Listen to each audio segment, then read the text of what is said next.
Hola a todos, ¿cómo van? Mi nombre es Tina y en este video les quiero contar un poco acerca de la familia o dinastía Romanov. Contextualizarlos sobre la última familia que tuvo este trono en Rusia. La dinastía Romanov fue la casa real gobernante de Rusia desde el siglo XVII hasta el principios del siglo XX. Esto comenzó con la coronación de Miguel I en 1613 y después de 304 años de que esta familia estuviera con el control completo de Rusia, llegó a su final por la Revolución de Febrero de 1917, cuando durante la Revolución Rusa y la Guerra Civil, al último emperador de Rusia, Nicolás II, lo asesinan los bolcheviques junto con toda su familia. Les contaré un poco de la vida de Nicolás II, su familia y algunas situaciones que ayudaron a desencadenar este horrible final para ellos. Nicolás II nace en el Imperio Ruso en 1868. Tuvo una educación y una infancia bastante estricta y con 13 años se convierte en Zarevich, lo que significa que es el primogénito y además de esto el heredero al trono ruso. Aún así, Nicolás siempre tenía un carácter muy tímido, pero decente, gentil, era muy hogareño e inteligente. Durante toda su vida siempre le halagaron por ser muy buen padre y esposo. Cuando tenía unos 22 años, hace un viaje por Egipto, India y Japón, y pasando por este último logró sobrevivir casi ileso a un intento de asesinato. Y a sus 26 años, sin esperarlo tan pronto y con muy poca educación gubernamental, Nicolás es coronado como zar de Rusia y se muda a San Petersburgo. Por otra parte, sus padres siempre quisieron que él se casara con la hija del entonces conde de París para mejorar la relación con Francia.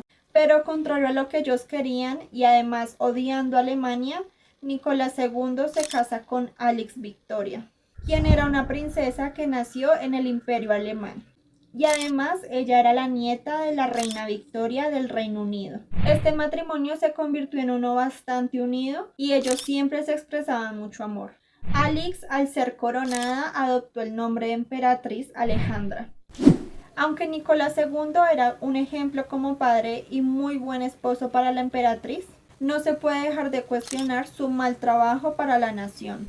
El mismo Nicolás e incluso su padre siempre dijeron que él no estaba preparado para controlar 23 millones de kilómetros. Y además de esto, Nicolás seguía la autocracia, que es un sistema de gobierno que concentra el poder en una sola figura, como lo son, por ejemplo, la monarquía absoluta o la dictadura.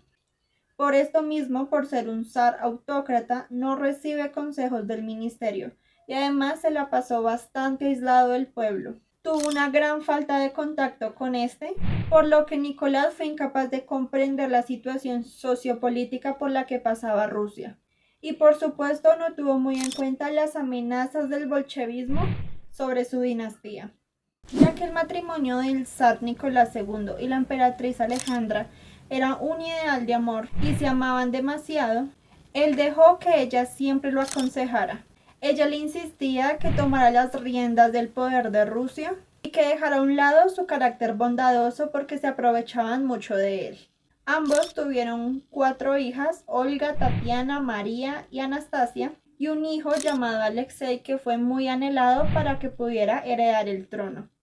Como les conté, Nicolás prácticamente no tenía consejos gubernamentales y además era muy aislado del pueblo.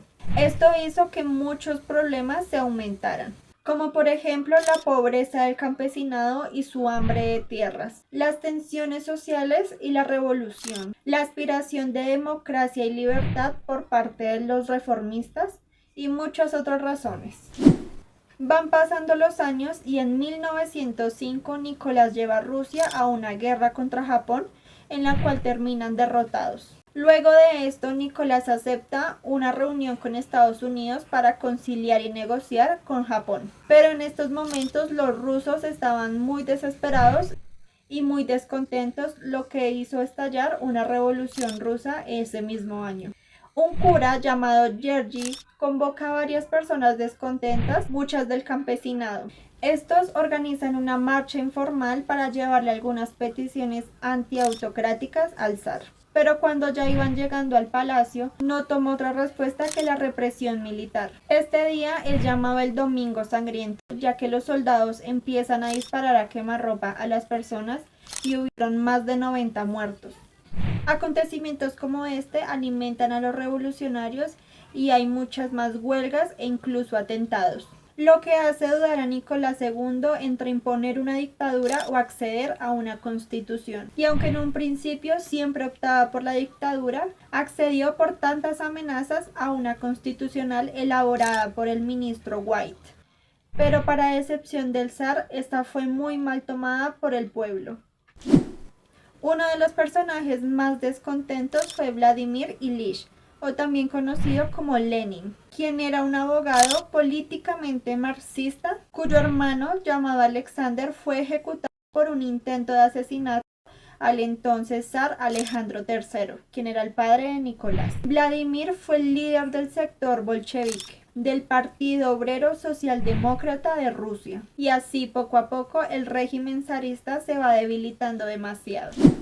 Sumándole a todo esto, el hijo menor de los zares, Alexei, sufría de una enfermedad llamada hemofilia. Y aquí es donde aparece el famoso y místico Rasputín, ya que este fue llamado por los zares para pedirle ayuda con la enfermedad del niño. Rasputín, por su parte, tenía fama de sanador, hipnótico e incluso adivino, y tenía un gran carisma que lo hizo tener muchas admiradoras, aunque también tenía su lado oscuro. Rasputín logró tener la confianza absoluta de la zarina Alejandra, lo que perjudicaba aún más la reputación de la monarquía. Pero una de las peores decisiones fue cuando Nicolás II se une al ejército imperial ruso y deja como completa regente a la zarina, lo que el pueblo ruso detestó, ya que nunca les cayó bien la zarina Alejandra por ser alemana, además por su estrecha y extraña relación con Rasputín. Rasputín así empieza a tener muchísimo control sobre las decisiones de la zarina y se convierte en una amenaza. Así que empieza a recibir varios intentos de asesinato, algunos con cianuro pero no funcionaba, disparos y también sobrevivía. Pero finalmente Rasputín muere en 1916 por ahogamiento, tras varios intentos e incluso disparos. En 1917, tras la muerte de Rasputín y las derrotas de Rusia en la Primera Guerra Mundial, empeora la situación del gobierno. Así comienza la Revolución de Febrero de 1917. Nicolás II, sin ver más solución, abdicó a sus derechos y a los de su hijo, dando final a la dinastía Romanov en marzo de este año y dando paso a la era de los soviets. Nicolás II se dejó detener sin ningún tipo de resistencia y vivió durante un año confinado junto con sus hijos y su esposa. Pedían asilo en Inglaterra, Alemania, Francia, pero ninguno los recibió. Así que hacen lo posible por estar alejados y se ubican en Siberia, pero siempre teniendo en cuenta que los soviets los buscaban. Luego, por órdenes de un muy cercano de Lenin, son trasladados a Ekaterimburgo, a la casa Ipatiev. El 16 de junio de 1918, los soviets, junto con el equipo de Lenin, los bolcheviques, deciden dar ejecución a la familia, pero sin dar una fecha específica. Luego, por temor a que los atacaran, algunos aliados de la dinastía deciden ejecutarlos en secreto lo más antes posible.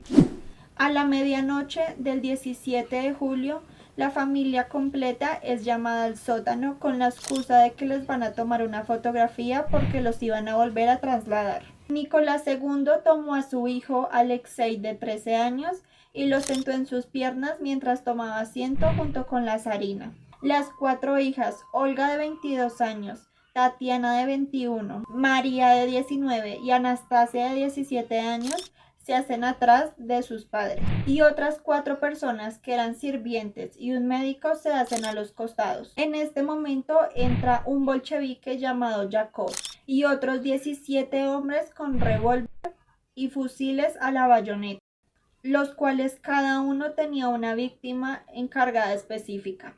Yakov levanta el revólver y le declara al zar que los han condenado a muerte. Posteriormente le da un disparo en la cabeza. El zar muere instantáneamente. La zarina logra levantarse, pero Yakov también le dispara en la boca. Seguidamente los otros hombres hacen una descarga cerrada a la familia en el cuarto. Las hijas, que llevaban corsets bastante apretados y además joyas adentro, no murieron instantáneamente. Ellas son rematadas a la bayoneta, la cual es un arma blanca. El niño sobrevive a la primera descarga, pero Yakov le da 2 disparos en la cabeza. Una sirviente, que también sobrevivió a la primera descarga, fue perseguida y rematada a bayonetazos. Después de este horrible hecho, los cuerpos son llevados en camiones y depositados en una mina abandonada. Al otro día, Yukov-Yaroslky, por miedo a que recuperaran los cuerpos, da la orden de que destrocen los cadáveres y además les apliquen fuego y ácido para que jamás los encontraran. Los restos fueron tirados en otras excavaciones.